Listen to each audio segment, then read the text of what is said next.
Before we begin, please be advised that this story contains mature themes and explores complex psychological concepts that some listeners may find intense. Listener discretion is advised. The call came in at 2:07 a.m., a boilerplate dispatch about a body found in the derelict industrial zone, the kind of forgotten corner of the city where only shadows and secrets thrived. Detective Alex Miller had answered hundreds of these calls in his 20 years on the force. He knew the drill. Flashing lights, yellow tape, grim faces, and a victim whose story had ended too soon. But the moment his boots crunched on the gravel outside the abandoned warehouse, a prickle of unease started crawling up his spine. It wasn't the usual chill of a late autumn night. It was something far more insidious. Officer Rodriguez, a young, eager cop with barely 2 years on the beat, met him at the perimeter. His face, usually flushed with youthful enthusiasm, was pale under the flashing blue lights. "Detective Miller. It's bad in there. Looks like a dump, but the body..." He trailed off, shaking his head. Miller nodded, his gaze sweeping the scene. No immediate signs of forced entry, no obvious struggle outside. Just an old, rusting metal door, slightly ajar, like an invitation to a nightmare. He pushed through the caution tape, the plastic fluttering softly in the barely there breeze, and stepped into the cavernous darkness. The air inside was thick with the scent of damp concrete, decay, and something else. Something metallic and cloying that Miller knew all too well. The single portable floodlight set up by first responders cast harsh, unforgiving shadows. And there, in the center of the vast, empty space, was the reason for the grim faces and hushed whispers. A woman, lying perfectly still, almost artfully arranged on a stained tarp. Her eyes were open, staring blankly at the high, cobwebbed ceiling, reflecting nothing but the dim light. Her dark hair fanned out around her head, a stark contrast to the pale, almost translucent skin of her face. Rodriguez pointed, his voice barely a whisper. "No ID on her yet, detective. Looks like she was... well, she's got a single stab wound to the chest." Miller knelt, his gaze fixed not on the wound, but on the victim's face. He'd seen plenty of dead bodies. Bodies ravaged by violence, contorted by fear, or frozen in agony. But this woman, she looked serene. Almost peaceful. Too peaceful. There was no terror etched into her features, no desperate last breath frozen on her lips. It was a stillness that went beyond death itself. It was the stillness of something that had been still for a very long time. He reached out a gloved hand, careful not to disturb anything, and gently touched the back of her wrist. The skin was cold, of course, but it was more than that. It was a deep, bone-chilling cold that spoke of hours, not minutes. Rigor mortis had already set in, firm and unyielding. Her skin had a peculiar pallor, not just the usual post-mortem paleness, but a sort of waxy, almost preserved quality. And the wound? A clean, precise stab to the heart. There was blood, certainly a dark, congealed pool beneath her, soaking into the tarp. But it wasn't fresh. It wasn't the vibrant, arterial spray of a sudden, violent attack. It was the slow, thick ooze of blood from a body that had already stopped fighting. Miller stood up slowly, his eyes scanning the immediate vicinity. No signs of a struggle. No overturned objects. No scuff marks on the dusty concrete. Her clothes, a simple blouse and jeans, were undisturbed, not ripped, not disheveled. Her hands, resting gently on her stomach, showed no defensive wounds. Her fingernails were clean.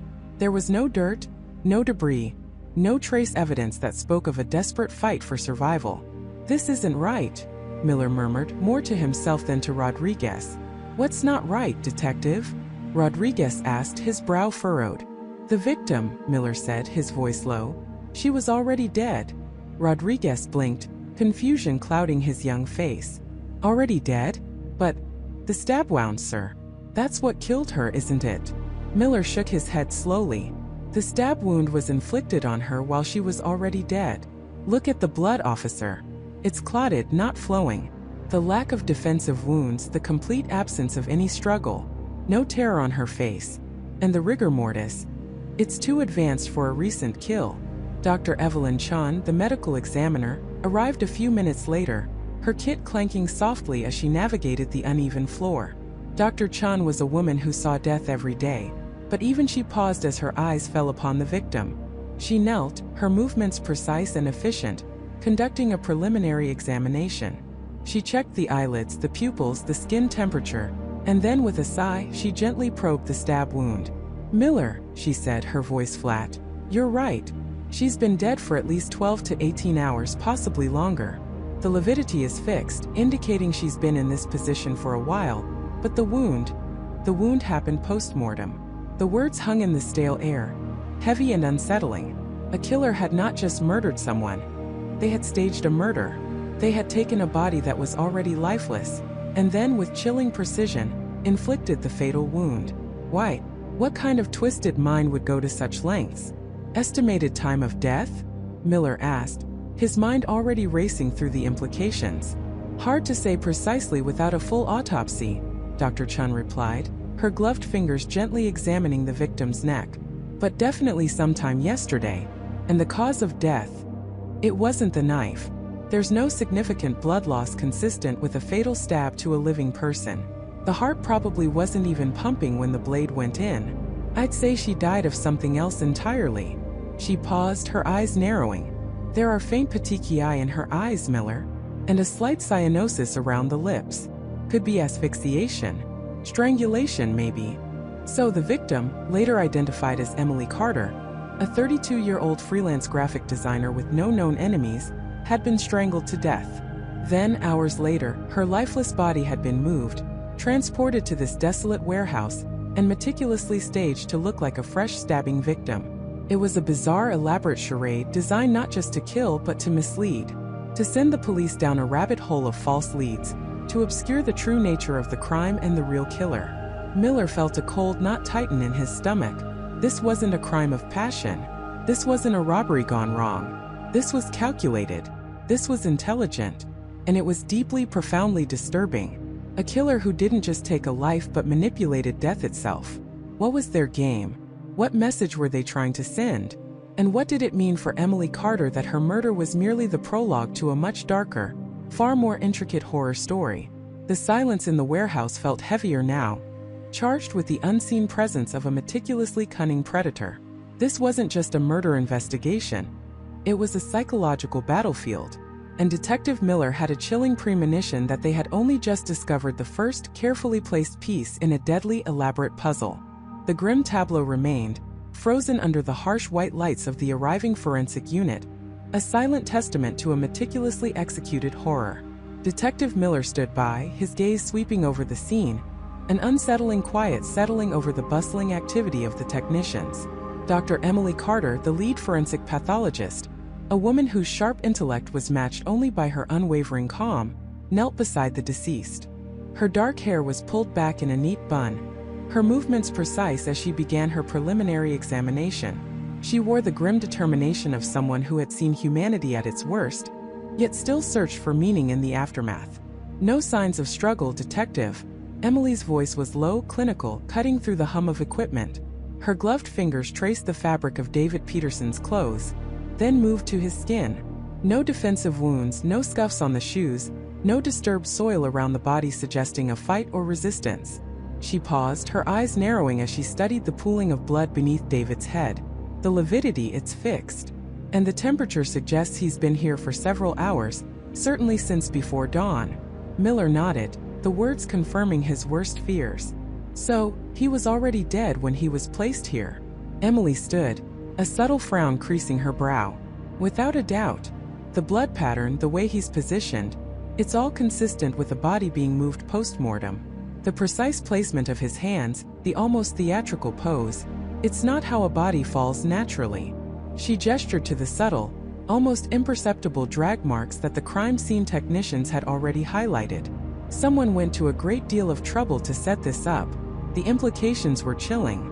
This wasn't a crime of passion, a spontaneous act of violence. This was premeditated, calculated, and executed with an almost artistic cruelty. The killer wasn't just taking a life. They were crafting a narrative, leaving a message written in blood and staged tragedy. "Cause of death, Emily?" Miller pressed, his voice tight. Emily shook her head slowly. "No obvious external trauma. No gunshot wounds, no stab wounds, no blunt force trauma that's immediately apparent. There's a faint discoloration around the lips, almost like cyanosis, but it's too early to say. We'll need a full autopsy, toxicology reports, But I can tell you this, detective. Whatever killed David Peterson, it wasn't messy.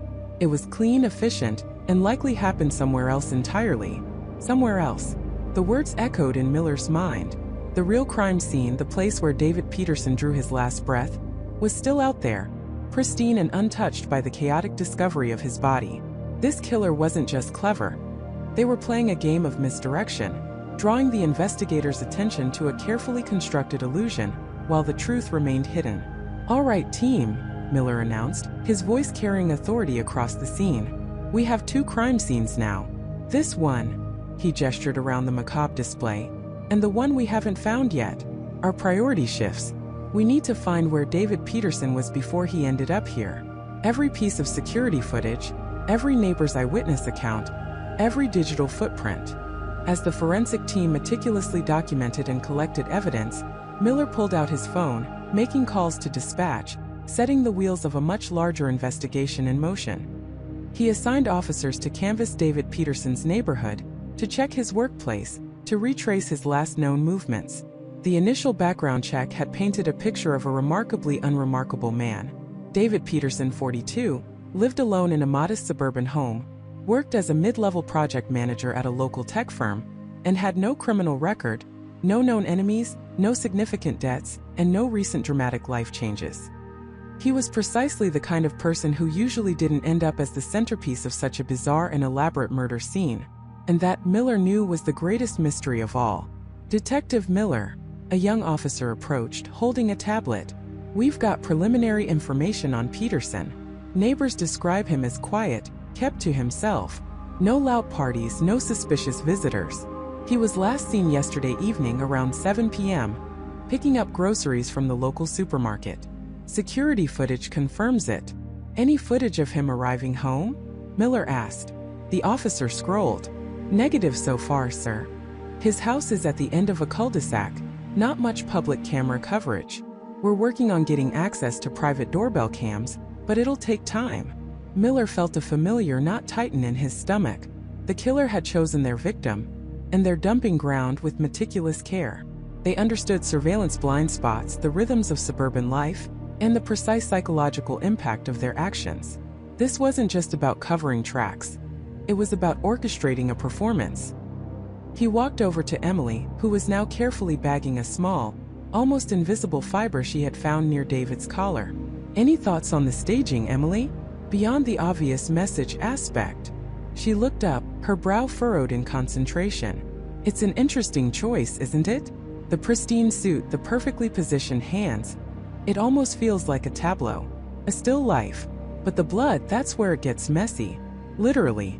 If he was killed somewhere else, why bring him here to a public, albeit secluded spot and leave him like this? Why not just dispose of the body discreetly?" Miller considered this. "Because they want him found. They want him found like this. It's a declaration. But a declaration of what? That's the million-dollar question, detective," Emily replied, sealing the evidence bag. "This isn't just a killer. This is an artist. A very disturbed, very precise artist." He spent the next few hours coordinating, interviewing, and sifting through the initial reports. The lack of immediate leads on the actual murder site was frustrating, but not unexpected. The killer had been thorough. There were no signs of forced entry at David Peterson's home, no disturbed items, nothing to suggest a struggle. It was as if David had simply vanished from his life, only to reappear at the park, already a corpse. The sun began to climb higher, burning off the last vestiges of the morning chill. The yellow tape fluttered in the gentle breeze, a stark contrast to the serenity of the park. Miller watched as David Peterson's body was carefully placed into a transport bag and loaded into the medical examiner's van. As the vehicle pulled away, taking the victim to the sterile confines of the morgue, Miller felt an icy tendril of dread coil in his gut. This killer wasn't just hiding. They were flaunting their control. The elaborate staging, the post-mortem placement, the absence of an immediate cause of death. It all pointed to an intelligence that reveled in its own cunning. They weren't reacting to the investigation. They were directing it. His phone buzzed. It was Detective Sarah Chan, one of his most reliable investigators, who had been tasked with a deeper dive into Peterson's digital life. "Miller here. Detective, I've been through Peterson's social media. emails, bank statements. Chin's voice was crisp. Still nothing major, no red flags. But there's one thing that's odd. He had an unusual subscription. Not a streaming service, not a magazine. It was to an online forum. Miller's interest peaked. An online forum? What kind? It's called the Chronos Collective, Chin explained. It's a very niche, invite-only group. From what I can gather, it's dedicated to historical puzzles and intricate logical challenges. Almost like a digital escape room, but with real-world historical research involved. Very obscure. Peterson was apparently quite active on it. A historical puzzle forum? Miller leaned against his patrol car, his gaze sweeping over the now empty space where David Peterson had lain. The quiet, unremarkable man. A secret life spent solving intricate logical challenges. The pieces clicked into place, not solving the puzzle, but deepening the unsettling feeling that this was far more than just a murder. This was a game. And David Peterson, it seemed, had been playing it right up until the very end. The chilling premonition that had haunted Miller earlier now solidified. They weren't just looking for a killer. They were entering a meticulously crafted, deadly challenge. And the killer had just laid out the first terrifying rule. The chilling premonition that had haunted Miller earlier now solidified. They weren't just looking for a killer. They were entering a meticulously crafted, deadly challenge. And the killer had just laid out the first terrifying rule. The sterile hum of the autopsy room was the only sound that dared to break the suffocating silence.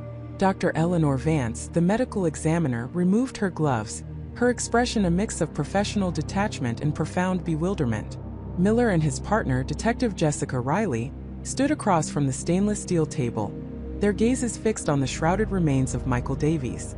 "Let me reiterate," Dr. Vance began, her voice calm but carrying an undeniable weight.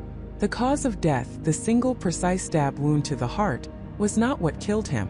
Michael Davies was already deceased when that wound was inflicted. Jessica's breath hitched. Miller felt a cold knot tighten in his stomach. He'd seen a lot in his career, but this defied every convention. Already dead? How is that possible? What are we talking about here, Dr. Vance? Minutes? Seconds? Eleanor shook her head slowly. Not minutes, Detective. Not even close. Based on the cellular degradation, the complete lack of vital reaction to the trauma, and the specific coagulation patterns in the blood vessels, Michael Davies had been dead for at least 6 to 8 hours prior to the estimated time of the visible attack. The wound itself, while fatal if inflicted on a living person, was purely post-mortem. A staging. The word hung in the air, heavy and sinister. Staging. It wasn't just a murder. It was a theatrical performance, an elaborate deception designed to mislead and confound.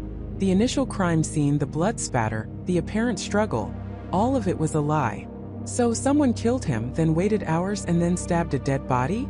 Jessica asked, her voice incredulous, almost bordering on disgust. Why? What's the point? That, Detective Riley, is the million-dollar question, Miller stated, his eyes narrowing as he stared at the sheet covering Michael Davies. This wasn't just a killer. This was someone playing a game, a very twisted, very personal game designed for them. The medical examiner continued, detailing her findings. There were no defensive wounds, no signs of struggle on Michael's hands or arms that would indicate resistance to an attack. The absence of certain stress hormones in his tissues further supported the theory that he hadn't been alive to experience the trauma of the stabbing. The toxicology report was still pending, but initial screenings had turned up nothing obvious. No massive overdose, no common poisons. His body showed no external signs of a struggle, no blunt force trauma, no ligature marks. It was as if he had simply ceased to be. "We're looking for a ghost," Miller muttered, running a hand over his face. A ghost killer, using a phantom weapon, leaving behind a fake murder. The implications were staggering. If Michael was already dead, then the location where his body was found wasn't the actual murder scene. It was merely a disposal site, or rather, a display site. The true crime scene, the place where Michael Davies actually breathed his last, could be anywhere. And the actual cause of death? That remained an elusive, terrifying blank. Back at the precinct, the atmosphere was thick with a new kind of tension. The initial leads, the neighborhood canvass, the search for a weapon. All of it now felt like a wasted effort. A wild goose chase orchestrated by a puppet master. Miller called an emergency briefing. Detectives, forensic specialists, and analysts gathered around the large table in the conference room, their faces reflecting a mix of confusion and grim determination. "All right, listen up," Miller began, his voice cutting through the murmurs. "Dr. Vance's preliminary autopsy results have thrown a wrench into everything. Our victim, Michael Davies, was dead hours before the apparent stabbing. The knife wound was post-mortem. This killer isn't just good. They're operating on a whole different level." He paused, letting the information sink in. "This means the person we're looking for didn't just kill Michael Davies. They meticulously planned to conceal the true cause of death, then staged a secondary, visible murder to throw us off. They want us to chase phantoms. They want to prove they're smarter than we are." Jessica stepped forward, tapping at a tablet displaying Michael Davies' profile. "So our focus shifts. We're no longer just investigating a stabbing. We're investigating a disappearance, a silent, invisible death, and then a body disposal with a theatrical flourish. We need to find out how Michael Davies died, and where he died before we can even think about who killed him." The team was assigned new tasks. Forensic specialists were instructed to re-examine every inch of Michael Davies' home, his car, his workplace, anything connected to him, not for signs of a struggle or a stabbing, but for any trace of an unknown toxin, a subtle sedative, a microscopic injury, or an environmental factor that could have led to his silent demise. They were looking for the absence of evidence, the quiet killers that left no obvious mark. Meanwhile, a dedicated team began to reconstruct Michael Davies' last known living hours. Michael, a 42-year-old accountant, was described by friends and family as a creature of habit. Divorced, with 2 teenage children living with his ex-wife in another state, he led a quiet, unassuming life. He worked long hours, frequented the same coffee shop, and spent his evenings either at the gym or reading. No known enemies, no significant debts, no illicit activities. He was, by all accounts, an utterly unremarkable man, which in itself was becoming remarkable. If he wasn't a target for a traditional motive, then perhaps he was chosen precisely because of his ordinariness. A blank canvas for the killer to paint their masterpiece of deception. Miller and Jessica began interviewing Michael's closest contacts. His ex-wife, Sarah, was distraught but offered no insights into any hidden dangers in Michael's life. His colleagues at the accounting firm described him as diligent and quiet. His gym buddies said he was reliable, always on time. No one reported anything unusual in the days leading up to his disappearance, or more accurately, his silent death. The timeline became critical. If he died 6 to 8 hours before the body was found, that placed his actual time of death sometime between 10 p.m. and midnight the previous night. Where was Michael during those hours? He was supposed to be home alone according to his routine. But was he? Jessica pulled up Michael's phone records and digital footprint. His last outgoing text was to his daughter, wishing her good night at 9:47 p.m.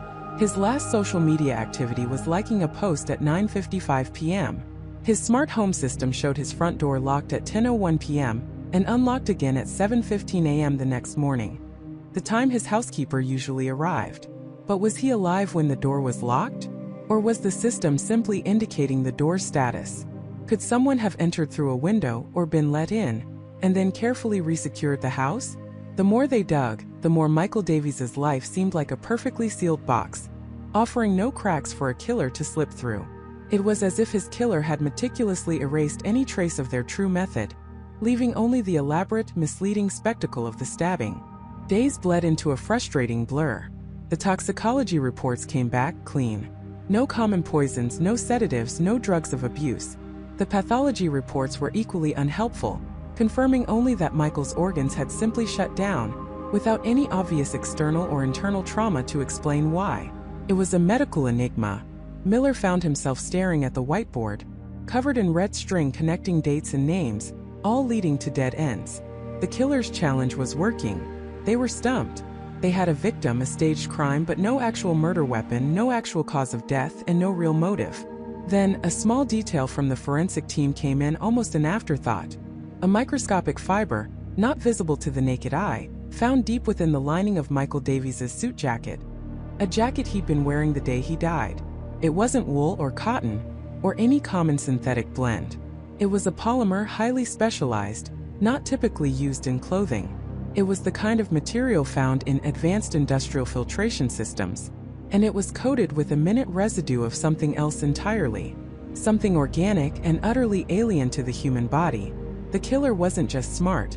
They were leaving breadcrumbs, daring them to follow. The game had just become infinitely more complex, and Miller felt a cold dread creep in.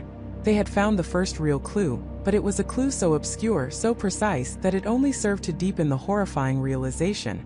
This wasn't just a challenge to solve a murder. It was a test of their intellect against a mind that reveled in the intricate, the undetectable, and the truly terrifying.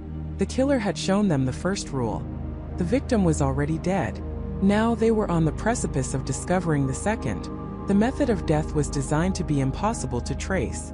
The medical examiner, Dr. Lena Hansen, a woman who had faced down death in every conceivable form for over 2 decades, stood before the assembled task force with a look of utter professional defeat. Her usual confident demeanor, honed by years of grim certainty, had been replaced by a quiet, almost bewildered frustration. "I've run every test," she began, her voice low, strained. "Every single panel.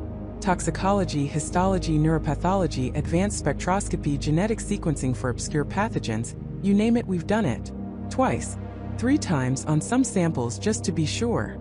She paused, scanning the faces in the room, each one mirroring her own growing desperation. And the result? Nothing. Absolutely nothing. A heavy silence descended, thick with the weight of her words. This wasn't just a dead end. It was a black hole. "David Miller," she continued, flipping through a binder filled with pristine, unrevealing reports, "was by all conventional medical standards a perfectly healthy man. His organs showed no signs of failure, no disease, no trauma. There were no foreign substances in his system, no internal hemorrhaging, no visible lesions, no microscopic cellular damage indicative of any known cause of death. His heart simply stopped, but not from any condition we can identify." She looked up again, her eyes meeting theirs. "It's as if his body just decided to cease functioning, without a single biological or chemical reason to do so. His cells are intact, his tissues normal. It's medically impossible, yet here we are." The detectives exchanged grim glances. Michael rubbed his temples, a familiar headache starting to throb behind his eyes. Emily, usually quick with a theory, found her mind blank. Impossible. The word echoed in the sterile conference room, mocking their training, their experience, their very understanding of life and death. "So you're saying he died of nothing?" Michael finally asked, the absurdity of the question barely masking the tremor in his voice. Dr. Hansen sighed, a sound of profound weariness.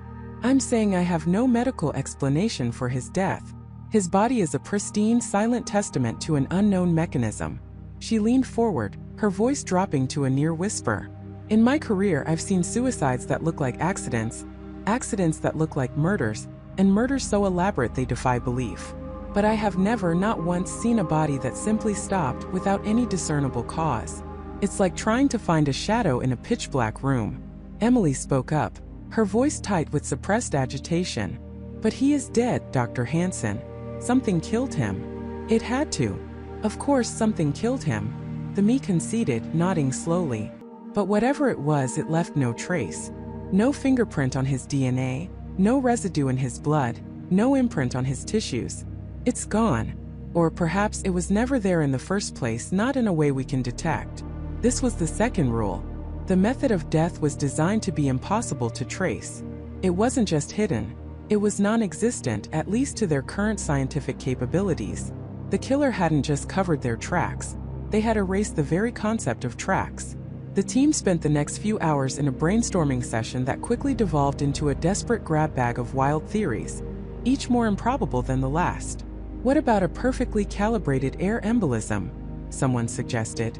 "Inject just enough air into the bloodstream, and it could cause a cardiac event, leaving minimal trace." Dr. Hansen shook her head. "We've looked. There's no evidence of a puncture wound, no microtears in the veins, and while air embolisms can be tricky, they usually leave some microscopic vascular damage or air pockets in the heart that we can identify. We found none." "A sonic weapon?" another detective offered, almost apologetically. "Some kind of infrasound or ultrasound that could disrupt internal organs without external marks?" "Pure speculation without a shred of evidence," Emily countered, though she felt a flicker of grudging admiration for the killer's supposed ingenuity. And how would it be delivered? Through a wall? Through his phone? And again, wouldn't there be some cellular disruption? Some sign of extreme vibration? Michael interjected, his voice firm. We need to stop thinking about what could have killed him and start thinking about how the killer achieved this level of untraceability. It's not just about a weapon. It's about a method that defeats forensic science itself. The room fell silent again, the enormity of the challenge settling heavily upon them. If the Me couldn't find a cause, what hope did they have of finding a killer? This wasn't a puzzle, it was a paradox. Emily pulled up David Miller's life details on the large screen. A successful, unassuming software engineer. No known enemies, no significant debts, no scandalous affairs. He lived a quiet, predictable life. His digital footprint was minimal, his social media presence almost non-existent. He was, in essence, a ghost before he even died. Let's go back to the first rule, Michael said, pacing the room. The victim was already dead. Dr. Hansen confirmed that the process of death, whatever it was, had been initiated before his body was found. But that still doesn't tell us how it was done. It suggests a delayed mechanism, Emily mused, her brow furrowed in thought. Something that takes effect over time, allowing the killer to be long gone when the actual cessation of life occurs. But what kind of delayed mechanism leaves no trace? They considered exotic, rapidly metabolizing poisons, but even those left telltale chemical signatures, however fleeting. They explored the possibility of a biological agent, but Dr. Hansen had ruled out all known pathogens. What if it's not a substance at all? Michael suddenly theorized, stopping his pacing. What if it's an absence? Or a manipulation of something already present? The concept hung in the air, abstract and unsettling. An absence? How do you trace an absence? Think about it, he pressed on. If the killer used something that completely dissipated, or something that triggered a natural process in an unnatural way, it would be almost impossible to detect. Emily's eyes widened slightly, like inducing a massive, undetectable stress response that leads to a heart attack in someone with a perfectly healthy heart? Or an allergic reaction without any allergen present? Precisely, Michael affirmed. Or something even more subtle. Something that interacts with the body's own systems, tipping them over the edge, then vanishing without a whisper. The conversation turned to David Miller's last known movements. He had gone to work, come home, eaten dinner, watched TV. Perfectly ordinary day. There were no visitors, according to his smart home security system. No packages delivered outside of a regular mail delivery. What about his food? A junior detective asked. Could something have been slipped into his meal? We've tested everything, Dr. Hansen interjected. His stomach contents, blood, liver, all clean. Whatever it was, if it was ingested, it metabolized completely, without leaving a single trace or byproduct. Or, Emily added, a new line of thought forming, it wasn't ingested. What if it was something he inhaled? A gas? A vapor? His house was sealed and tested for residual chemicals. Nothing, Dr. Hansen replied, her voice tinged with a fresh layer of frustration. No unusual levels of anything, no lingering fumes, no signs of a dispersal device. It was then that Michael remembered a detail from the initial patrol report, something dismissed as irrelevant at the time. A small, almost imperceptible detail from the crime scene, noted by the first officer on site. It had been tucked away in the back of his mind, overshadowed by the immediate horror of the discovery. Wait, he said, pushing away from the table. Officer Ramirez, in his initial walkthrough, mentioned a faint, almost metallic smell. He thought it might have been from a cleaning product, but he couldn't place it. Said it was gone within minutes, almost as soon as the house was aired out. Emily pulled up Ramirez's report. Sure enough, buried deep in the observations section. Faint, acrid metallic odor upon entry. Dissipated quickly. No source identified. Dr. Hansen frowned. A metallic smell? That's not something we look for in a typical toxicology screen, unless it's associated with heavy metals.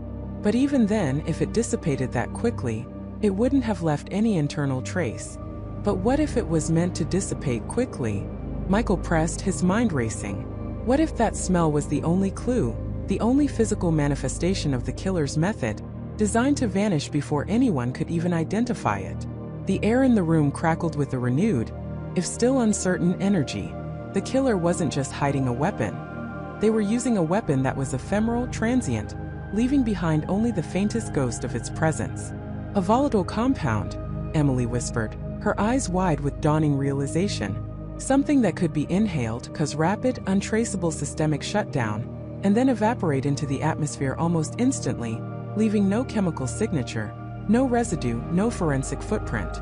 The concept was terrifying in its elegance. It implied a killer with not just a profound knowledge of human biology, but also an advanced understanding of chemistry and atmospheric dispersion. This wasn't a random act of violence. It was a meticulously planned, scientifically executed assassination. "If this is true," Dr. Hansen said, her voice now laced with a chilling respect, "then we're not just looking for a murderer. We're looking for a ghost, a phantom who wields invisible weapons, leaving perfectly preserved bodies in their wake." The second rule of this killer wasn't just about untraceability, it was about invisibility. The method of death was designed to be impossible to trace because it was never truly there long enough to be found. It was a fleeting whisper of death, gone before the echo could even fade. They were no longer just detectives chasing a criminal. They were scientists, philosophers grappling with a new frontier of murder, where the very act of killing left no physical proof. And the terrifying question that now loomed over them was this: if the weapon was invisible and the killer a ghost, how could they possibly hope to catch them before they struck again? The hunt for the phantom killer had just begun, and it promised to be a descent into the intricate, the undetectable, and the truly terrifying. The killer had shown them the first rule. The victim was already dead. Now they were on the precipice of discovering the second. The method of death was designed to be impossible to trace. The air in the morgue hung heavy with the scent of disinfectant and a growing, unsettling frustration. Detective Michael Sterling watched as Dr. Evelyn Reed, the city's most lauded forensic pathologist, meticulously worked over Sarah Jenkins' body, her brow furrowed in a concentration that bordered on despair. Michael had seen Evelyn tackle the most gruesome and baffling cases, but this one was different. There was a quiet desperation in her movements, a subtle tremor in her usually steady hands.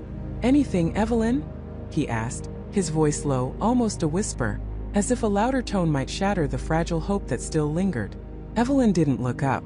"Nothing, Michael. And that's the problem." She swept a gloved hand over the pristine, untouched skin of the victim. No ligature marks, no signs of blunt force trauma, no defensive wounds.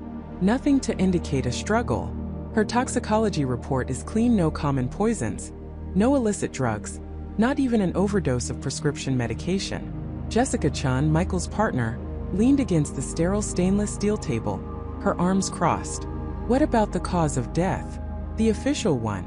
"Asphyxiation," Evelyn stated, finally looking at them, her eyes tired but sharp. Her lungs were filled with fluid, consistent with drowning.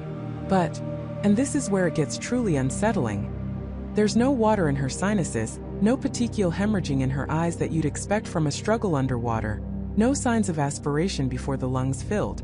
It's as if her body just accepted the water, like she was already gone when it happened. The words hung in the air, a chilling echo of the killer's first rule. The victim was already dead. "So, the drowning was a post-mortem event?" Jessica asked, trying to reframe it. "Not exactly post-mortem," Evelyn corrected, her voice tight. Her heart was still beating when the water entered her lungs, but it wasn't beating because she was alive. It was beating because the body's autonomous systems hadn't completely shut down yet. It's like a reflex. The brain was already dead or dying, but the heart hadn't received the memo yet. The drowning was the mechanism of death, but not the cause. Michael ran a hand over his face. "So what was the cause? What killed her before the water did?" Evelyn spread her hands in a gesture of utter defeat. "That's what I can't find. I've done a full autopsy, microscopic examination of every major organ. Nothing. No internal bleeding, no aneurysms, no sudden cardiac arrest that wasn't secondary to the drowning. Her brain shows no signs of stroke or trauma. It's as if her life simply ceased." The second rule slammed into them with newfound force. The method of death was designed to be impossible to trace. And it was proving terrifyingly true. For days, the lab became a crucible of frustration. Evelyn and her team ran every conceivable test. They checked for obscure toxins that could mimic natural death, for rare paralytics that would leave no trace, for advanced neurotoxins that might only be detectable at a cellular level. They analyzed blood, tissue, hair follicles, even the microscopic flora and fauna on Sarah's skin. Every single test came back negative, or showed results entirely consistent with a routine drowning, if you ignored the glaring inconsistencies. The sheer absence of evidence was more terrifying than any gruesome discovery. It was a void, a black hole in their understanding, and it spoke of a killer who understood human physiology and forensic science with a chilling, almost supernatural precision. This wasn't just a clever murderer. This was an architect of the undetectable. Captain David Miller, their grizzled superior, called Michael and Jessica into his office. The blinds were drawn, casting the room in a grim twilight. "All right, spill it," he demanded, leaning forward, his elbows on his desk. "What's the update? The mayor's breathing down my neck. The press is starting to sniff around. We have a body, a suspicious death, and absolutely no leads." Michael recounted Evelyn's findings or lack thereof. "Captain, Dr. Reed is at a dead end.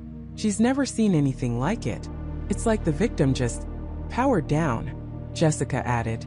"The cause of death is officially drowning, but Evelyn is adamant that something else happened first. Something that rendered Sarah unresponsive, but left no trace." Miller slammed his fist lightly on the desk. "Unresponsive? So what, she was paralyzed? Knocked out? Hypnotized? What kind of voodoo is this?" His frustration was palpable, mirroring their own. "This isn't some backwoods hick with a homemade poison, is it? This sounds like something out of a spy novel." "It's beyond anything we've encountered," Michael admitted. "Evelyn's even reached out to specialists at the CDC, asking about exotic pathogens or bioagents that could cause such an effect, but they're coming up empty too." The case was a rapidly unraveling thread of logic. Every answer they found only led to more unanswerable questions. The initial shock of the already dead discovery had given way to a gnawing dread. How do you catch a killer whose method is scientifically invisible? Evelyn, unwilling to surrender, began to push the boundaries of forensic pathology. She requested a rare, highly specialized brain scan, one typically reserved for cutting-edge neurological research, not routine autopsies. It was an expensive, time-consuming procedure, but Miller, desperate for any shred of hope, authorized it. The results came back a week later, and for a moment, Evelyn thought she had found something. The scan revealed an incredibly subtle, almost imperceptible disruption in the brainstem, specifically in the area responsible for involuntary functions like breathing and heart rate. It wasn't a lesion, not a tumor, not a stroke. It was a pattern of cellular disarray, a faint, almost ghost-like signature of interference. She called Michael and Jessica immediately. "I found something," she said, her voice a mix of excitement and profound confusion. "It's in the brainstem. A disruption. It's not visible to the naked eye, even under a powerful microscope, but the specialized scan picked up on an anomaly in the neural pathways." Michael felt a surge of adrenaline. What kind of anomaly? What caused it? "That's the million-dollar question," Evelyn confessed. "It looks like a targeted, non-physical interference, like a precise surgical strike against the autonomic nervous system, but without any physical entry point, no trauma, no chemical residue. It's as if a very specific, invisible pulse or frequency was directed at that exact spot, shutting down the brain's ability to control the body's basic functions." Jessica frowned.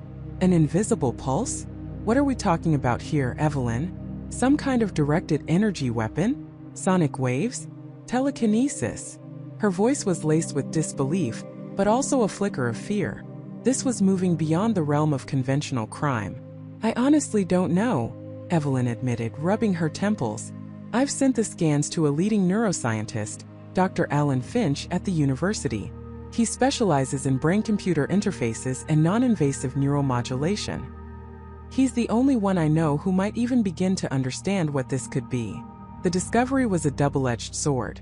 On one hand, they finally had a what. Something had happened to Sarah Jenkins' brainstem. On the other hand, the how was even more baffling, more advanced, and infinitely more terrifying than they could have imagined. An invisible pulse that could selectively shut down a human brain without leaving a trace? It sounded like science fiction, not a police procedural. The killer wasn't just clever. They were operating on a level that seemed to defy current forensic capabilities. The method was indeed impossible to trace, not because it was simple, but because it was so impossibly complex and technologically advanced that it was practically indistinguishable from nothing at all. They had found the shadow of a weapon, but the weapon itself remained utterly hidden, whispering its undetectable presence in the silent language of cellular disarray. The second rule had not only been proven, it had been magnified into a chilling testament to the killer's genius and malevolence. They were not just chasing a murderer, they were chasing a ghost, armed with a phantom weapon, leaving behind victims who were already dead, by a method that was, for all intents and purposes, entirely untraceable. And as Dr. Finch's name entered their conversation, they knew they were about to step into a world far stranger and more dangerous than any they had ever known. Detective Miller stared at Detective Ramirez, the name Dr. Finch settling between them like a heavy, unseen object. Ramirez, usually quick with a quip, was unusually quiet, a flicker of something akin to dread in his eyes. "Dr. Elias Finch," Ramirez finally murmured, his voice low. "You're talking about the Elias Finch, right? The neuroscientist? From the early 2000s. Miller nodded slowly. "That's the one. Our medical examiner, Dr. Evans, mentioned him. Said his theories about consciousness and neurological pathways were revolutionary. And then he vanished from the academic world." "Revolutionary is one word for it," Ramirez said, shaking his head. "Controversial is another. I remember reading about him in some old journals during my psych elective in college. Finch was brilliant, no doubt. Prodigy. But he was obsessed with the idea of the mind as a separate entity, something that could be mapped, transferred, or even, according to some of his more radical papers, erased." The word hung in the air, chilling them both. Erased. It echoed the medical examiner's findings. The victim was already dead, their consciousness gone before their body physically failed. He proposed that the self wasn't just a product of brain function, but an intricate pattern of neural resonance, Ramirez continued, almost to himself. A unique signature. And he believed he was on the verge of identifying it, isolating it. He talked about a neurological blank slate. A way to reset the mind. "A blank slate," Miller repeated, picturing Sarah's vacant eyes, the lack of any discernible fear or pain in her final moments. If you could erase someone's consciousness, what would be left? A body still functioning but empty. "Exactly," Ramirez confirmed, a grim line forming on his lips. He was ridiculed, of course. His funding was pulled. He was accused of playing God, of dabbling in dangerous, unethical territory. The last I heard, he just disappeared. Fell off the grid entirely. No publications, no conferences, no public sightings. It was like he erased himself. A cold knot tightened in Miller's stomach. So, if someone wanted to kill a person without leaving a trace, without any conventional weapon, a method that made it seem like the victim died of natural causes while their inner self was already gone, Dr. Elias Finch's work might be the key. "It's more than a key, Miller," Ramirez said, running a hand through his hair. "It's the entire blueprint. If Finch actually achieved what he was trying to do, we're not just looking at a murder weapon. We're looking at something that fundamentally alters what it means to be alive. Or dead." They spent the next few hours diving into every digital crumb they could find on Elias Finch. Old university records, archived news articles, obscure scientific forums. His academic career had been meteoric, his intellect undeniable. He graduated at the top of his class from MIT, then completed his doctorate in neuroscience at Harvard in record time. His early work had been groundbreaking, earning him accolades and substantial grants. But then came the shift, the radical theories that blurred the lines between science fiction and horrifying possibility. Miller found a scanned copy of an old, obscure journal article Finch had published years before his disappearance. The title alone sent a shiver down his spine.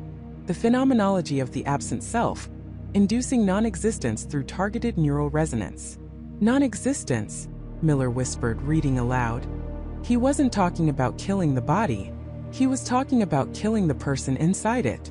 They learned Finch had owned a secluded property upstate, a large isolated cabin nestled deep within a dense forest, far from any major roads or towns. It was purchased shortly before his academic expulsion and subsequent disappearance. It was the last known address for Elias Finch. "This isn't just a lead, Ramirez," Miller declared, pushing away from his desk. "This is the only lead. We need to go there. Now." The drive took them several hours, leaving the familiar urban sprawl behind for winding country roads that eventually dissolved into unpaved tracks. The sky grew heavy with an impending storm, casting long, menacing shadows through the ancient trees that lined their path. The GPS signal wavered, then died, leaving them to navigate by instinct and a hastily printed map. The air grew colder, the silence of the forest pressing in around them, broken only by the crunch of tires on gravel and the distant rumble of thunder. Finally, after what felt like an eternity, they saw it. A clearing, and in its center a large weathered log cabin, its windows dark and uninviting.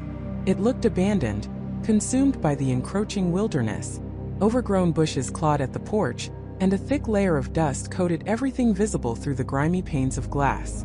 "Well, this certainly fits the reclusive genius profile," Ramirez muttered, pulling the cruiser to a halt. He drew his weapon, Miller doing the same. They approached cautiously, scanning the perimeter. No signs of recent activity, no fresh tracks, no smoke from a chimney. The silence was profound, almost unnatural. Miller tried the front door. It was unlocked, creaking open with a mournful groan, revealing a cavernous, dust-filled interior. The air inside was stale, heavy with the scent of decay and something metallic, almost sterile. Moonlight, filtered through the thick canopy and dirty windows, painted weak streaks across the floorboards. The main room was sparsely furnished, covered in tarpaulins. But what caught their attention wasn't the dust or the musty smell.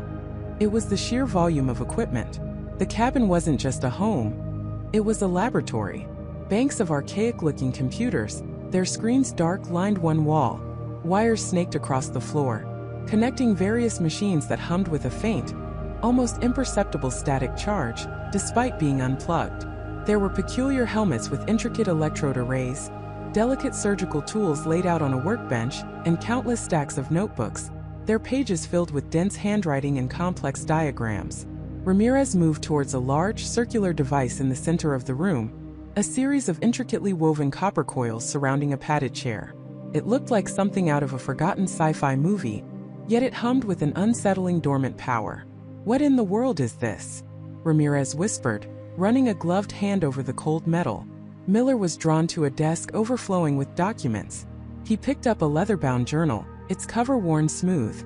He flipped it open to a random page, his eyes scanning Finch's precise, elegant script. Asterisk subject Delta 7 showed complete neural dissociation after 17 minutes of exposure. EEG readings confirmed cessation of higher cortical function. Yet autonomic systems remain stable for an additional 4 hours. The host body, in essence, becomes a vessel, devoid of its original occupant. The method is elegant, untraceable. Asterisk. Miller's breath hitched. Delta 7. He was experimenting on people. Ramirez turned, his face pale in the dim light. Autonomic system stable, the body kept living. Just empty. Miller continued to read, his heart pounding in his chest. Asterisk. The ethical implications are vast, but the potential to remove a disruptive consciousness without leaving a mark, to create a blank slate, or to replace it. Asterisk. The last phrase hit Miller like a physical blow. Replace it. It wasn't just about erasing. It was about filling the void. Suddenly, a faint, high-pitched whine emanated from one of the dormant machines near the back wall. A soft, almost imperceptible hum that quickly faded. It sounded like a momentary power surge, or perhaps a residual charge bleeding off. But it was enough to make them both freeze, their heads snapping towards the source. Then, a low guttural growl echoed from the shadows behind a stack of crates. It wasn't human. It was deep, primal, and filled with a predatory intent that made the hairs on Miller's arms stand on end. "Did you hear that?" Ramirez whispered, his weapon raised, sweeping the beam of his flashlight into the darkness. Before Miller could answer, a large dark shape lunged from the shadows, moving with incredible speed. It wasn't an animal. It was a man, but not like any man Miller had ever seen before. His eyes glowed with an eerie, unnatural light, and a feral snarl twisted his lips, revealing teeth that seemed too sharp, too long. He moved with a disturbing fluidity, an almost inhuman grace, and in his hand, something glinted menacingly. The man wasn't attacking them with a gun or a knife. He was holding a small, intricate device, pulsing with a faint blue light. And as he closed the distance, Miller felt a sudden, agonizing pressure building behind his eyes, a searing pain that threatened to tear his mind apart. The world spun, and he heard Ramirez cry out, a sound of pure agony, before everything dissolved into a terrifying, deafening roar within his own skull. They had stepped into Finch's world, and it was far more dangerous than they could have ever imagined. Michael's head throbbed with an intensity that threatened to split his skull. The deafening roar slowly receded, leaving behind a piercing, high-pitched whine that resonated deep within his ears. His vision swam, a kaleidoscope of distorted colors and shadows, making it impossible to distinguish friend from foe, or even the ground beneath his feet. He stumbled, catching himself against something cold and metallic, a workbench perhaps, or a shelving unit. The air was thick with a metallic tang, almost like ozone, mixed with a faint cloying sweetness that made his stomach churn. "Ramirez!" he croaked, his voice raw, barely a whisper against the persistent whine in his ears. There was no immediate response, only the echo of his own desperation. Panic, cold and sharp, began to cut through the haze of pain. He pushed himself upright, forcing his eyes to focus, blinking rapidly to clear the lingering distortions.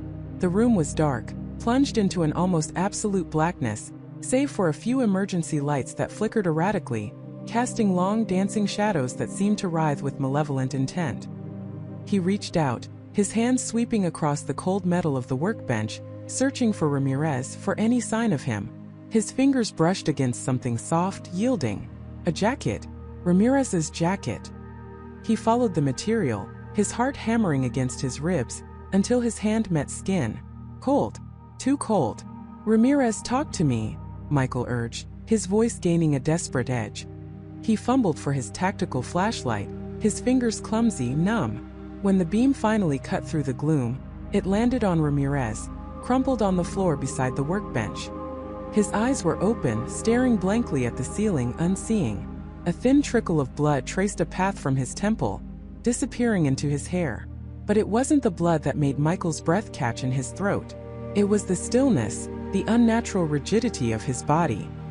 He knelt, his own pain momentarily forgotten, and placed 2 fingers against Ramirez's neck. Nothing. No pulse. Not even a faint flutter. Michael tried again, pressing harder, willing a beat into existence. Still nothing. The silence from Ramirez was absolute, chilling. "No," Michael whispered, a choked sound of disbelief. He shook Ramirez gently, then more forcefully. "Ramirez, wake up. Come on." But the detective remained unresponsive, a lifeless weight in his arms. The silence that had followed the roar now felt like a crushing weight, amplifying the horror of the discovery. Ramirez was gone. Just like that. In a split second, the world had shifted, and Michael was utterly, terrifyingly alone in the heart of Finch's twisted domain. The cold certainty settled in Michael's gut. This wasn't just a trap. It was an execution. Finch hadn't just wanted to deter them. He had wanted to eliminate them. The sheer brutality of it, the cold efficiency, sent a shiver down Michael's spine. Finch was playing a game with rules only he understood, and the stakes were clearly life and death. He forced himself to breathe, to think. Ramirez's death, while devastating, could not be in vain. He had to understand what had happened. He had to find Finch. He had to finish this. Michael carefully laid Ramirez back down, covering his face with his own jacket, a small, futile gesture of respect. His eyes scanned the immediate surroundings, the flashlight beam cutting through the gloom. The room was a labyrinth of strange machinery, circuit boards, and monitors, all covered in a fine layer of dust, as if abandoned for years, yet humming with a low, almost imperceptible energy. This was Finch's sanctuary, his laboratory, his mind made manifest. The attack, Michael realized, must have been a localized EMP burst, or some highly focused sonic weapon. Ramirez, being closer to the epicenter or perhaps more susceptible, had taken the full brunt of it. The blood from his temple suggested a burst blood vessel, or perhaps a severe concussive force. It was a death designed to leave minimal external traces, a silent internal devastation. As his eyes adjusted and the high-pitched whine in his ears began to subside, Michael noticed something else. The air, besides the metallic tang, carried a faint, almost imperceptible smell of formaldehyde. It was subtle, masked by the ozone, but undeniably present. Formaldehyde. Why would Finch have formaldehyde? It was a preservative used in pathology, in embalming. He moved cautiously, his senses on high alert, every shadow a potential threat. The flickering emergency lights occasionally illuminated grotesque shapes, covered by tarpaulins, giving the room an even more sinister atmosphere. He passed a series of large, industrial-grade freezers, their heavy doors sealed tight. Were these for experimental components? Or something far more disturbing? Then his flashlight beam landed on a large, reinforced glass chamber in the center of the room. It stood like a macabre display case, about 10 feet tall and 5 feet wide, shrouded in a thin film of condensation. As he approached, the formaldehyde smell intensified. He wiped a hand across the glass, clearing a patch, and peered inside. His blood ran cold. Inside, suspended in a clear, viscous liquid, was a human body. It was pale, almost translucent, its features eerily preserved. The eyes were closed, the hair floating gently around the head. It was a woman. Her clothes, what was left of them, were tattered, as if she had been through some immense trauma before being placed in her current eternal slumber. This wasn't just a victim. This was the victim, the one who was already dead. The woman from the original case, the one whose official time of death was ambiguous, the one Finch had claimed was deceased long before her body was discovered. Michael felt a surge of nausea. Finch hadn't just known she was already dead. He had preserved her. He had kept her. But why? What purpose could this serve? Was this some twisted scientific experiment? Or was it a trophy? He scanned the chamber, looking for any identifying marks, any clues. There were tubes connected to the body, subtle wires running along her limbs, disappearing into the cloudy liquid. Sensors? Monitors? Finch wasn't just preserving her. He was studying her. Adjacent to the chamber was a bank of sophisticated monitors, their screens dark. Michael cautiously approached, wary of another trap. He tapped a power button, and with a soft hum, the screens flickered to life, displaying complex waveforms, physiological data, and timelines. He quickly recognized the data points: heart rate, brain activity, temperature, cellular degradation rates, all projected onto a timeline that stretched back months, even years. Finch had been meticulously tracking the decomposition of the body, measuring every subtle change, every biological process in a state of suspended animation. But that wasn't all. One monitor displayed a series of photographs of the woman before she was placed in the chamber. She looked different then, vibrant, alive.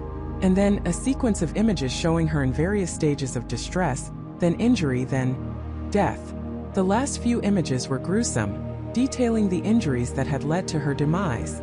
It was a forensic timeline, meticulously documented by Finch himself. Michael zoomed in on one of the early photographs, a close-up of the woman's face. She was smiling, standing next to a man Michael recognized. It was David Miller, the supposed killer, the one who had been arrested and charged. But David Miller looked happy, even loving, in this picture. Not like a man about to commit a heinous crime. He scrolled through more images. There were dozens of them, hundreds. Finch had been observing this woman for a very long time. And the data on the screens presented a horrifying truth. According to Finch's meticulous recordings, the woman had indeed been dead for weeks, possibly months, before the official discovery date. The initial autopsy had missed the subtle indicators of advanced decomposition, perhaps due to the unique environment she had been found in, or the specific methods used by Finch to decelerate certain processes. Finch wasn't just a genius. He was a master manipulator of forensic evidence, a ghost in the machine of death itself. He hadn't merely known the victim was already dead. He had orchestrated the entire scenario to prove it, to showcase his own twisted brilliance. He had allowed the police to make their arrest, to pursue their flawed investigation, knowing all along the truth was far more complex, and far more damning for the system. But why? What was the motive behind this elaborate, horrifying demonstration? Was it simply to expose the incompetence of the system, to prove he was smarter than everyone else? Or was there something deeper, something far more personal driving him? Michael looked back at the woman in the chamber, her preserved form a silent testament to Finch's chilling obsession. He felt a profound sense of unease, a realization that Finch saw death not as an end, but as a beginning, a canvas for his morbid artistry. He heard a faint click, a metallic sound from the other side of the chamber. Michael spun around, his flashlight beam sweeping across the room. Nothing. Only the shadows, deeper now, seeming to press in on him. Had he triggered another trap? Or was Finch here, watching him, enjoying his terror? The air grew colder, and Michael noticed a faint mist beginning to emanate from the base of the chamber, swirling around his ankles. The formaldehyde smell intensified, becoming almost suffocating. He realized with a jolt that the chamber wasn't just for preservation. It was also part of Finch's elaborate defense system. The mist, the cold, the intensified chemicals, it was designed to incapacitate, to disorient, to slowly poison. He had walked right into another one of Finch's traps, distracted by the horrifying spectacle of the preserved victim. Finch was systematically dismantling him, just as he had dismantled Ramirez.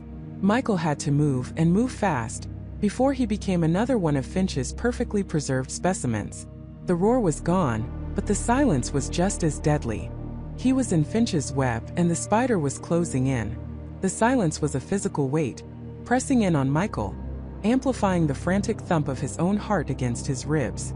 Every shadow seemed to coalesce into Finch, every creak of the old building a footfall. He was in the spider's web, and the spider was closing in. He had to move, but where? The workshop was a labyrinth of forgotten tools, half-finished projects, and the chilling remains of Finch's victims. His eyes darted around, searching for an exit, a weapon, anything. The heavy steel door he'd entered through was now locked, undoubtedly. Windows, high and grimy, were either boarded or crisscrossed with thick iron bars. This wasn't just a workshop, it was a cage. He wasn't just a trespasser, he was prey.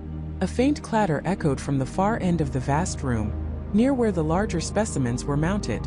It was too soft to be Finch himself, perhaps something shifting or a trap being set. Michael pressed himself against a towering shelf laden with jars of preserving fluids and chemicals, the acrid scent stinging his nostrils. He needed a weapon, something more substantial than his bare hands.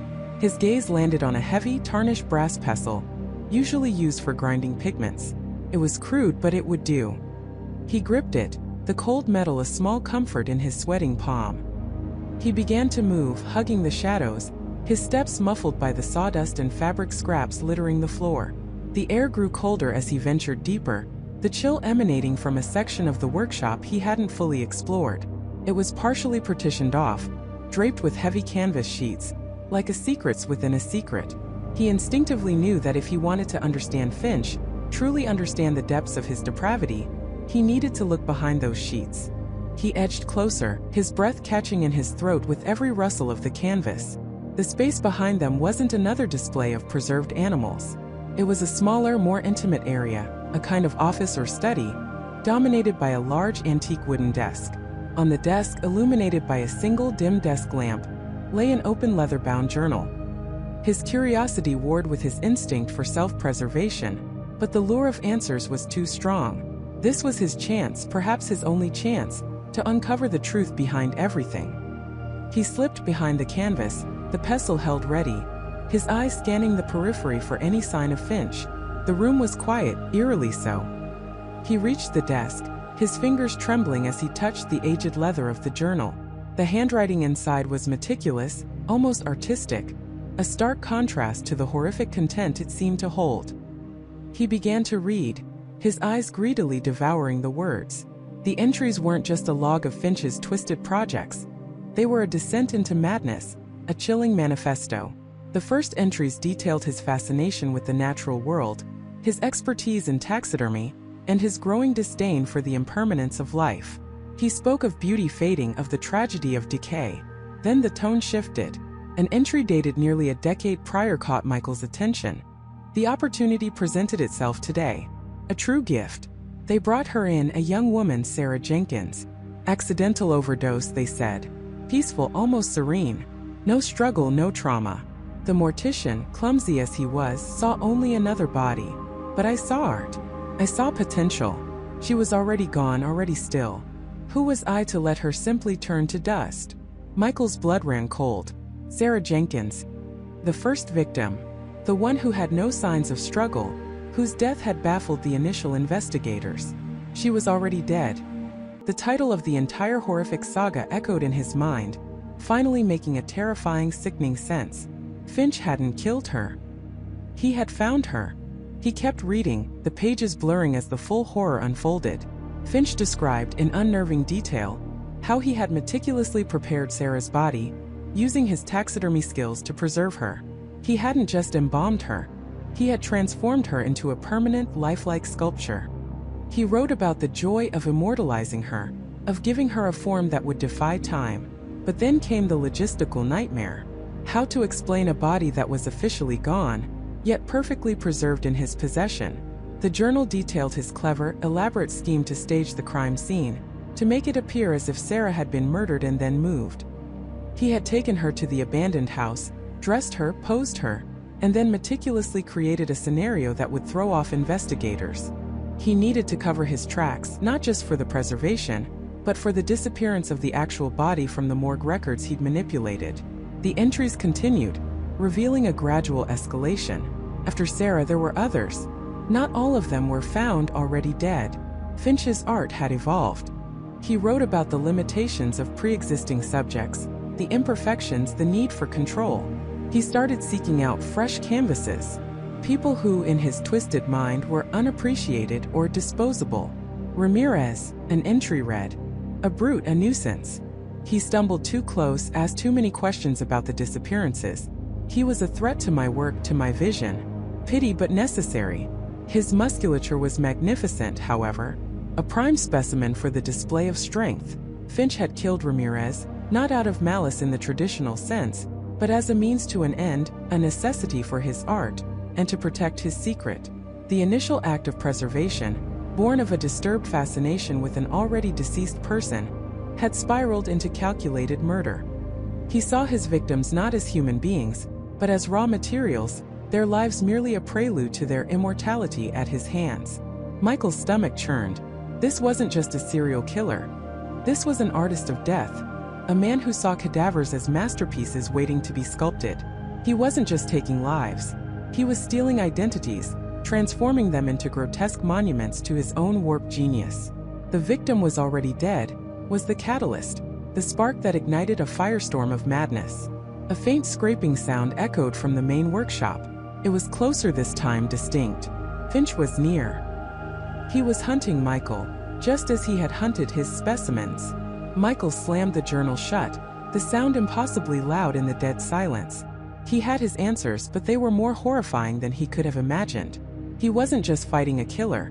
He was fighting a madman with a philosophy, a twisted belief system that justified every unspeakable act. He had to move. He couldn't stay here. He glanced around the small study, his eyes catching on a small, heavy-duty crowbar tucked beneath the desk. Better than the pestle. He grabbed it, the cold steel a more formidable weight in his hand. He pushed aside the canvas, emerging back into the main workshop, his heart hammering against his ribs. The air was thick with the scent of chemicals, dust, and something else.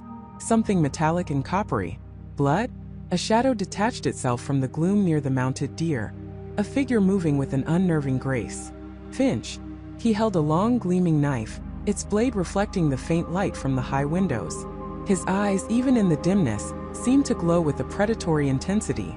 There was no more hiding, no more searching for answers. It was just Michael and Finch, locked in this macabre gallery, a final horrifying confrontation looming. The hunter had become the hunted, but Michael was no longer just running. He was ready to fight.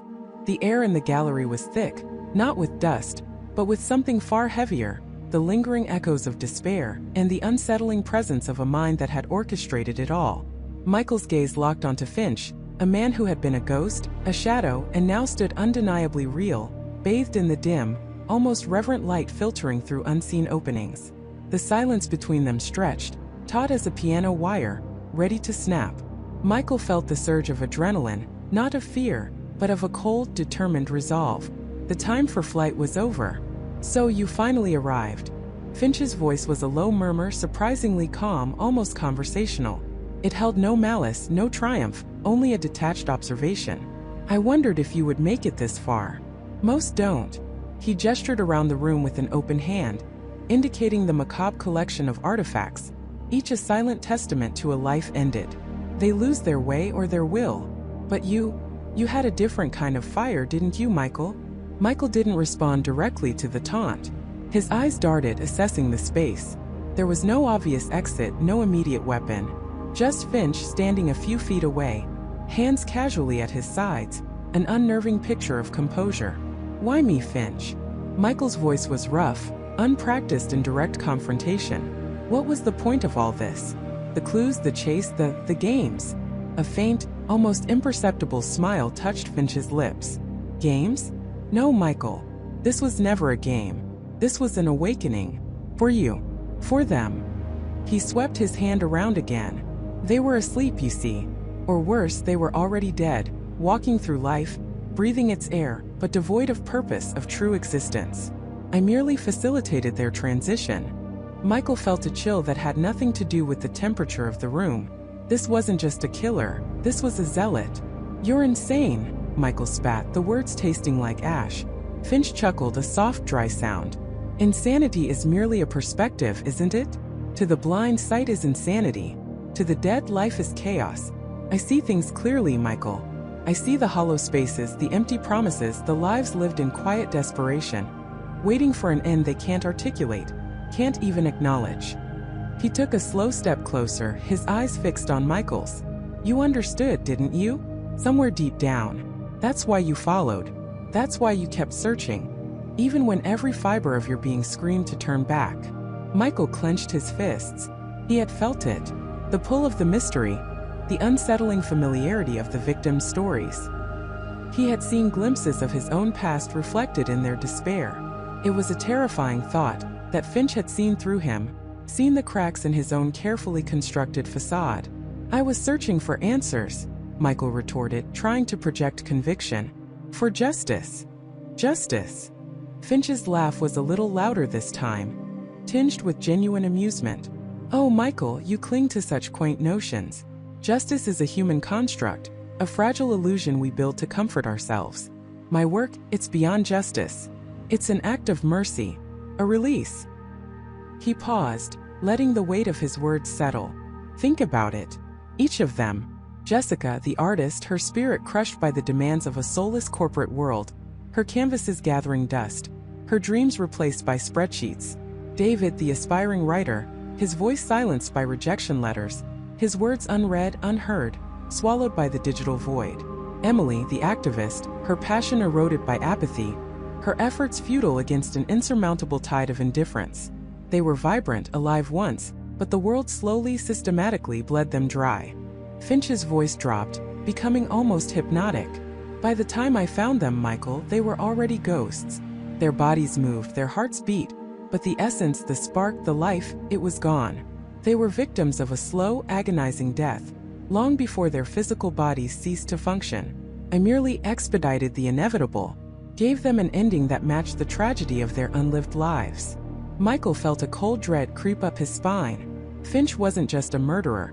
He was a twisted philosopher, believing himself a savior. And the horrifying part was Michael could almost understand the despair Finch described. He'd felt it himself after his own loss, the sensation of moving through life like a phantom. And what about me, Finch? Michael challenged, his voice steady despite the tremor in his hands. Was I already dead too? Was this your twisted way of saving me? Finch's eyes gleamed, a predatory intelligence shining through. You, Michael, were different. You were on the precipice, half alive, half dead, drowning in guilt, consumed by a past you couldn't escape. You saw the shadows, but you refused to acknowledge them fully. You needed a push, a catalyst. He took another step, closing the distance to just a few feet. I saw the potential in you, the capacity for rage, for despair, yes, but also for understanding, for truth. Michael instinctively took a step back, his eyes still scanning for anything, a loose pipe, a shard of glass, anything to turn the tide. You put me through hell, he growled. You made me doubt my sanity, question everything. And look at you now, Finch said, a genuine note of admiration in his voice. You're here. You're awake. You're no longer running from the past, are you? You're running towards something. Towards me. Towards the truth. He extended a hand, palm up, in a gesture that was either an invitation or a challenge. The truth, Michael, is that the world is full of the walking dead. People who surrender their dreams, their passions, their very souls to the mundane, the expected, the convenient. They are the true victims. I merely provide the final curtain call. Michael's mind raced. Finch was trying to convert him, to justify his horrific acts. He saw Michael as a kindred spirit, someone who could understand his twisted logic. But Michael refused to be drawn into that darkness. He remembered the faces of the victims, the pain, the terror in their final moments, not the peaceful release Finch claimed. You're a monster, Finch, Michael stated, his voice ringing with conviction. You prey on the vulnerable, on those who are already suffering. You don't offer mercy. You offer oblivion. Wrapped in a pretty philosophical bow. Finch's expression hardened slightly, the mask of calm slipping just a fraction. Oblivion is often the kindest gift, Michael. To suffer endlessly, to wither away slowly, that is the true cruelty. I provide a swift, elegant end. An exit. He gestured towards a pedestal in the center of the room, which Michael hadn't noticed before, shrouded in shadow. And you, Michael, will be the final piece in my collection, the one who truly understood. Or the one who resists, and thus proves the futility of resistance. A chilling realization washed over Michael. Finch wasn't just planning to kill him. He was planning to make Michael's demise a grand statement, a final twisted lesson. He wanted Michael to either join him in spirit or become a testament to his worldview. This wasn't just a confrontation. It was a psychological battle for Michael's very soul. I won't be your victim, Finch, Michael declared, his voice firm. He wasn't going to let this man break him, or reduce him to another exhibit in his grotesque gallery. He had come here for answers, and he had found a terrible truth. Now he had to fight for his life, and for the memory of those Finch had silenced. Finch's faint smile returned, but there was a glint of something colder in his eyes now. Oh, Michael, you already were a victim. The question is, what kind of victim will you choose to be? As Finch finished speaking, the dim light in the room flickered, then intensified, spotlighting the pedestal in the center. On it, Michael could now clearly see a single stark object. It was a meticulously crafted, ancient-looking dagger, its blade glinting ominously. Finch's gaze was fixed on it, a silent invitation or perhaps a dare. The air crackled with unspoken tension. Michael knew with a certainty that chilled him to the bone that the true test had just begun. This wasn't just about survival anymore. It was about defining what it meant to be alive, and whether he could resist the seductive, terrifying philosophy of a man who believed he was liberating the dead. Thorne's smile was chilling, not triumphant, but pitying. He saw Michael's struggle, not as resistance, but as a final desperate clinging to a flawed reality. You see the world as it should be, Michael, Thorne began, his voice a low hum that seemed to vibrate through the very air. I see it as it is, and the truth, my friend, is far more liberating than any pretty lie. He gestured around the sterile, almost clinical room where Michael found himself. It wasn't a dungeon, not a torture chamber. It felt more like a study, albeit one equipped with advanced surveillance and restraint systems. This wasn't about pain, it was about conversion. Tell me, Michael, Thorne continued, approaching a large monitor that flickered to life, showing a live feed of a busy street corner in a nearby city. What do you see? Michael stared at the screen. People hurried past, heads down, lost in their own worlds. A homeless man shivered in a doorway. A young woman stared blankly at her phone, ignoring the vibrant life around her. It was a tableau of mundane existence, yet under Thorne's gaze, it felt heavy, laden with unacknowledged despair. I see people living their lives, Michael said, trying to keep his voice steady, refusing to allow Thorne's lens to distort his perception. Thorne chuckled softly. Living? Or merely existing? Look closer, Michael. See the hollow eyes, the forced smiles, the quiet desperation that hums beneath the surface of every forced interaction. These are the walking dead, my friend. Trapped in routines and expectations, in lives they despise but lack the courage to escape. He zoomed in on a man in a business suit rushing past. That man, Thorne narrated, David Miller, 47 years old, vice president at a mid-tier accounting firm. His wife left him 2 years ago for his best friend. His children barely speak to him. His job is soul-crushing. Every morning he wakes up, looks in the mirror and sees a failure. He drinks himself to sleep most nights, dreams of an escape he'll never find. He is by all accounts a good man, a good father once, a good husband once, but now, he is a shell, a ghost haunting his own life. Thorne turned to Michael, his eyes intense. He is already dead, Michael. He just hasn't stopped breathing yet. And every day he continues, he suffers. His family suffers, witnessing his slow decay. What mercy is there in prolonging that agony? Michael felt a cold knot in his stomach. He hated Thorne's logic, despised its twisted premise, but he couldn't deny the kernel of truth in the observation of human suffering. It was the solution he found abhorrent. You don't get to decide that for someone, Thorne, Michael retorted, his voice rising with conviction. No matter how much pain they're in, they still have the right to choose. To fight. To find their own way out. And if they can't?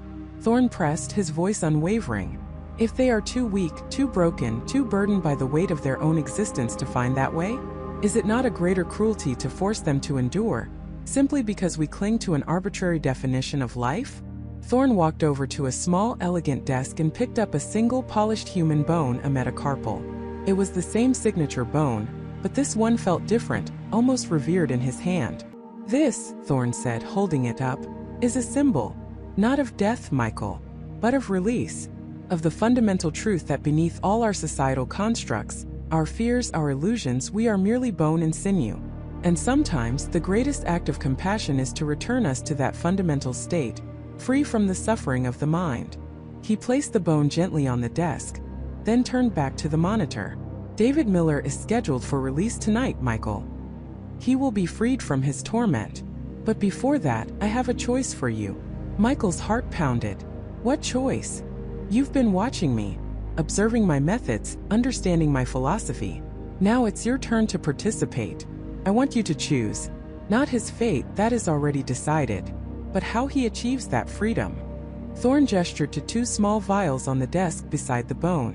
One contained a clear liquid, the other a murky, dark solution. The clear liquid, Thorn explained calmly, is a fast-acting, painless sedative. He will simply drift away in his sleep, never knowing. The murky solution, it's a slower process.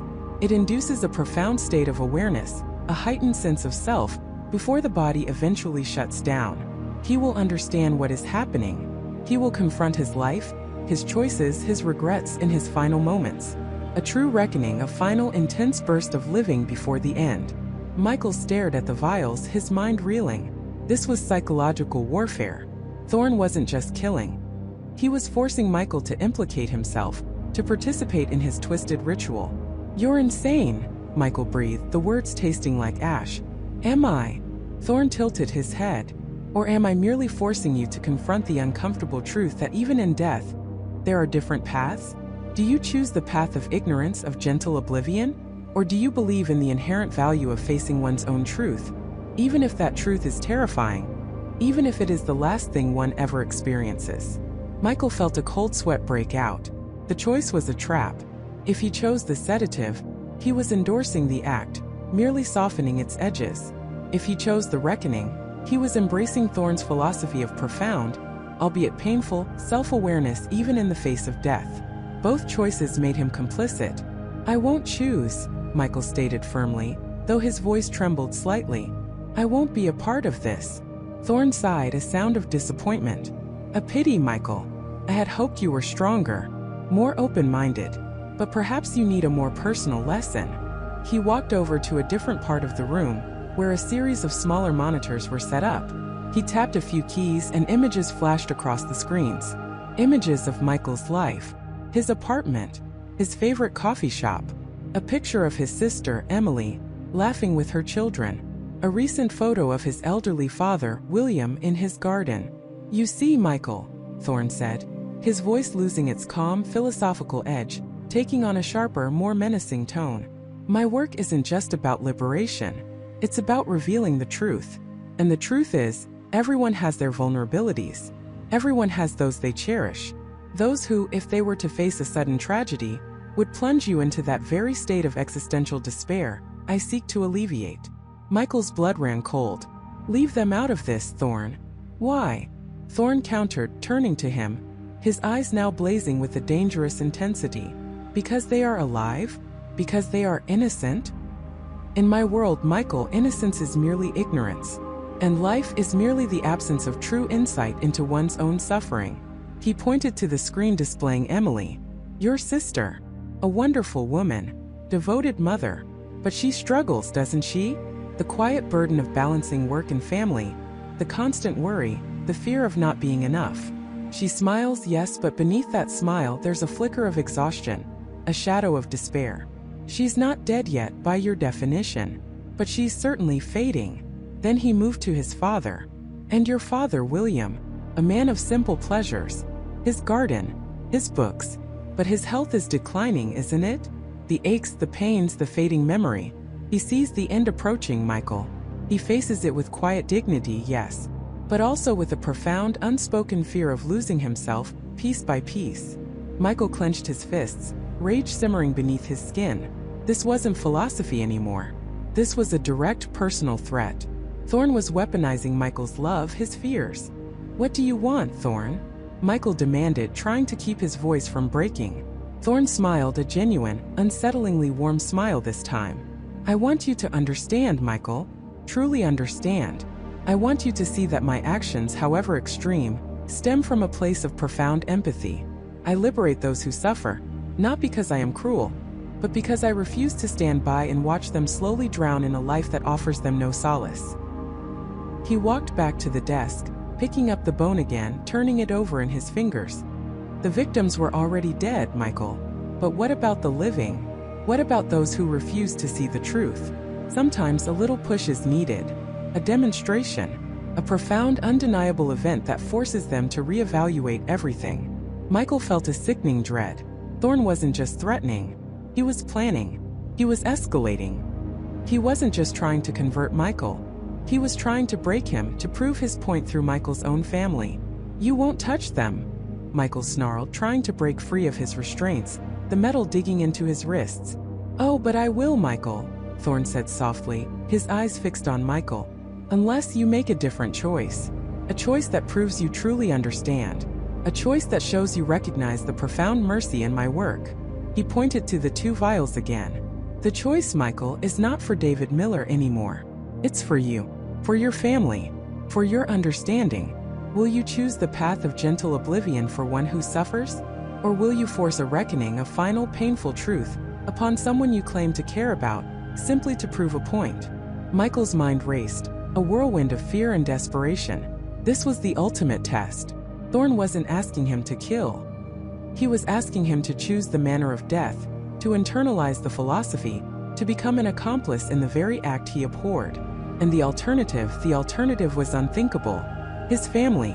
He stared at the vials, the clear liquid, the murky solution. He looked at Thorn, his face a mask of calm expectation. The weight of the world, of life and death, of twisted morality pressed down on him. He knew with a terrifying certainty that his answer or lack thereof would not only decide his own fate but potentially the fate of those he loved most. The game had shifted. The board was his family, and Thorn held all the pieces. Michael's mind raced, a frantic scramble of fear and logic.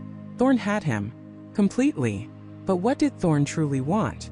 It wasn't just about proving Michael's innocence. It was about something bigger. Michael had to find the angle, the weakness, the leverage, however small, he might still possess. He looked into Thorn's unblinking eyes, a cold fire burning behind them. "You knew," Michael said, his voice a low growl, "didn't you? You knew David was dead before I ever got there." Thorn's lips curved into a faint, almost imperceptible smile. "An astute observation, Michael, and one that took you far too long to make." "So I didn't kill him," Michael pressed, a sliver of desperate hope piercing through his terror. "It was all a setup. The entire thing. The video, the threats, the evidence. It was all fabricated to frame me." "Fabricated to guide you," Thorn corrected, leaning back slightly, "into a position where you would be useful, where you would be motivated, where you would be desperate enough to listen." "Useful for what?" Michael demanded, the adrenaline making his hands tremble. "Why me? Why my family?" Thorn sighed, a theatrical gesture that grated on Michael's nerves. "Because you, Michael, were the perfect pawn. An ordinary man with an ordinary life, an ordinary job. A clean slate, easily manipulated, easily broken. And crucially, you had a connection, however tangential, to David Miller. My company," Michael realized. "David was a client years ago. A small account." "Small, yes," Thorn conceded, "but enough for a digital footprint. Enough for a plausible link. Enough to make you look like a disgruntled employee or a business rival when the time came." The time for what? Michael felt a cold dread settle in his stomach. This wasn't just about a murder.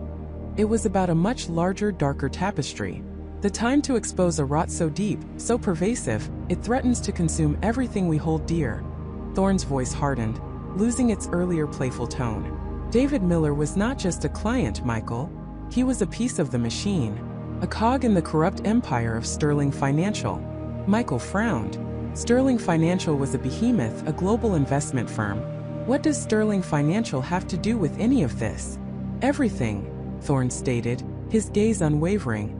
David Miller didn't die because he was murdered by you. David Miller was murdered by Sterling Financial. He was trying to blow the whistle.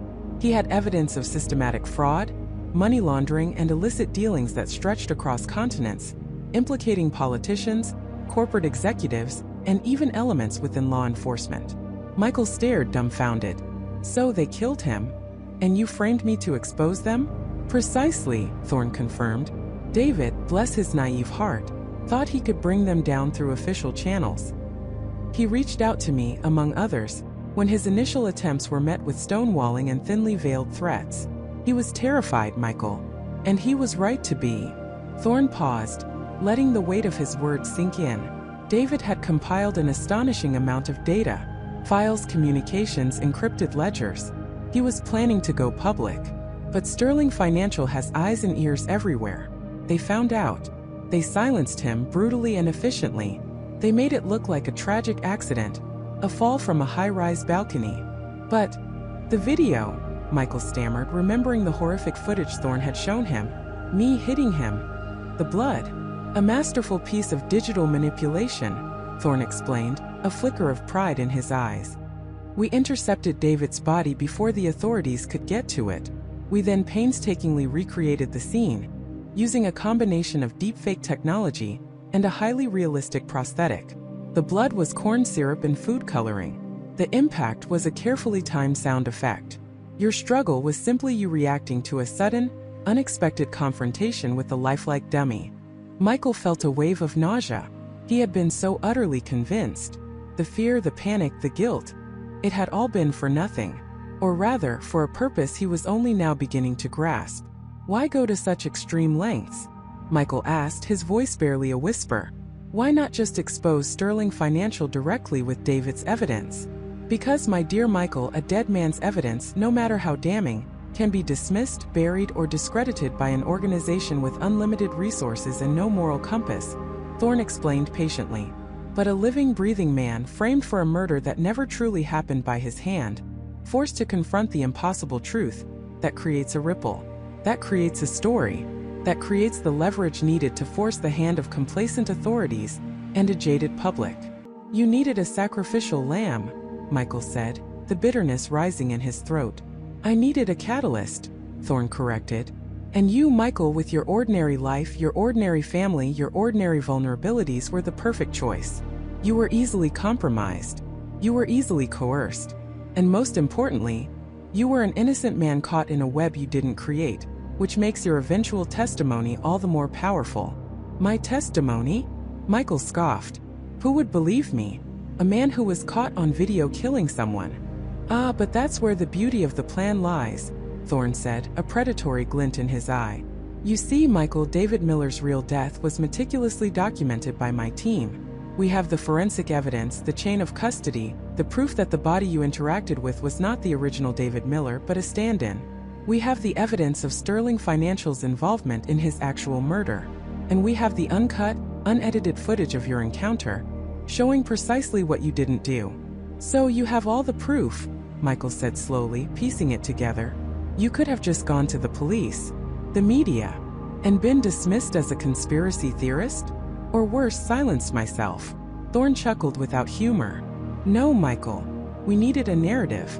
We needed a hero, even a reluctant one. We needed you to be the one to expose it. Because a man who has lost everything, who has faced the abyss, and then finds the truth, that man is unstoppable. That man will make the world listen. And what about my family? Michael asked, the fear for them still paramount. You used them. You threatened them. A necessary evil, Michael, Thorne said, his voice softening just enough to be chilling. I assure you, they were never in any real danger from me. The threats were simply to ensure your cooperation, to make you play your part. Now, however, their safety, and indeed your own future, depends entirely on your next decision. Thorne leaned forward, his eyes locking onto Michael's. I have the evidence to clear your name, to expose Sterling Financial, and to bring justice for David Miller. But I cannot do it alone. I need you, Michael. I need you to be the face, the voice, the man who tells the world what truly happened. To reveal how an innocent man was framed for a murder that never was, all to expose a far greater crime. Michael swallowed hard. The weight of Thorne's proposition was immense. He was being asked to become a weapon, a living testimony against an unseen, powerful enemy. It was terrifying, but the alternative? The alternative was to remain a pawn, a puppet, forever under Thorne's control, or worse, to lose everything. What do I have to do? Michael finally asked, his voice hoarse but with a newfound resolve. He might have been a pawn, but he was a pawn who now understood the game. And he would play it, not for Thorne but for his family, for his own name, and for David Miller. Thorne smiled, a genuine, albeit cold, smile this time. Excellent, Michael. Welcome to the real fight. First, we secure your family. My team has already made arrangements for them to be taken to a secure location, under new identities, until this is all over. They will be safe, I promise you. Michael felt a surge of relief, quickly followed by a fresh wave of trepidation. New identities? This was far bigger than he could have imagined. Then, Thorne continued, we begin to leak the truth. Not all at once, but in carefully orchestrated drips. We start with the inconsistencies in your case. The planted evidence, the impossible timelines, the digital anomalies in the confession video. We paint a picture of a desperate cover-up by the very authorities meant to protect the public. We sow doubt, Michael. We create a groundswell of public suspicion. And then, Michael prompted, his mind already racing, trying to grasp the enormity of the task. And then, Thorne said, his voice dropping to a conspiratorial whisper, when the media is rabid, when the public is demanding answers, when the pressure on Sterling Financial is unbearable, that's when you step forward. That's when you tell your story. You reveal how you were framed, how the victim was already dead, how you were used as a tool to expose the true murderers, the true criminals. And you present David Miller's original evidence, the real evidence, the irrefutable truth about Sterling Financial's crimes. Michael closed his eyes, picturing the headlines, the outrage, the chaos. He, Michael Thompson, ordinary accountant, at the center of it all. It was insane. It was terrifying. But it was also the only path to reclaiming his life and protecting his family. And after that? He asked, opening his eyes, meeting Thorne's gaze with a steady resolve he hadn't known he possessed. What happens to you? What happens to me? Thorne's smile returned, a knowing, enigmatic expression. Justice, Michael. That's what happens. And as for us, well, some stories need to be told and some people need to disappear once the truth is out. But rest assured, your name will be cleared. Your family will be safe. And the world will finally know the truth behind the lie that David Miller was already dead. And you were just a man in the wrong place at the wrong time, caught in a grand illusion designed to expose the darkest depths of power and greed. Michael nodded slowly. He had played a game he hadn't understood, been a pawn in a war he hadn't known existed. But now he understood. The victim was indeed already dead. And his own life, in a strange, twisted way, had only just begun. The game was far from over. But for the first time in weeks, Michael felt a terrifying, exhilarating sense of purpose. He would tell his story. He would expose the truth. He would fight.